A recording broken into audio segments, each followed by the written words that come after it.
আজকে 32 নাম্বার কি হচ্ছে কি হচ্ছে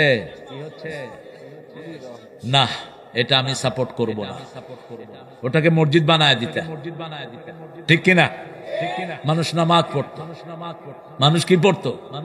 কোন স্থাপনা ভাঙা জায়েজ নাই। রাসূল বলছেন, তুমি যদি কোথাও বিজয় লাভ করো, কোন ঘরের কোন স্থাপনা ভাঙবা না, একটা গাছের পাতাও ছিঁড়বা না, কোন মেয়ের গায়ে আক্রমণ করবা না, শিশুকে মারবা না, বৃদ্ধকে মারবা না।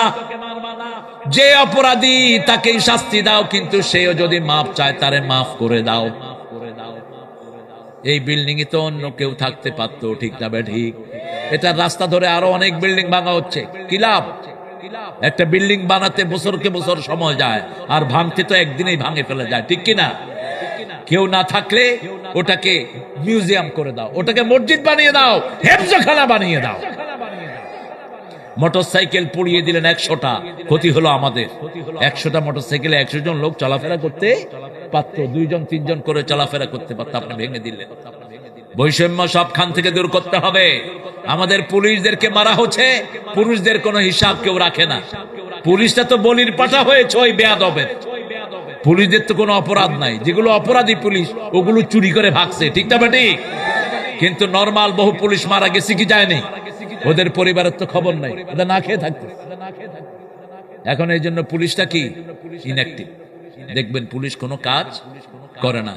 রাস্তার পাশে তো আমি তো মুখ ঢেকে থাকি অনেক সময়, বললাম কি খবর, কোন প্রাণ চঞ্চলতা নাই, কোন রিক্সে যাচ্ছে না। কারণ অতীত সরকার যেগুলোকে মেরেছে এগুলোর কোন রিমিউনেশন তারা পায়নি, তাদের অনেক সন্তানেরা না খেয়ে থাকতেছে, ঠিক কিনা? ডক্টর ইউনূস, আপনি এটা করেন, পুলিশ সদস্যদের কোনো দোষ নাই। বাংলাদেশের পুলিশ বুদ্ধি বেশি না কম?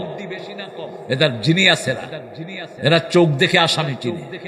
গাড়িতে দেখবেন উঠে হাঁটে, হেঁটে কয় তুই উঠ, উঠ, এই তুই উঠ, পকেটে হাত দেয় গাঁজা রহমতুল্লাহ আলাইহি,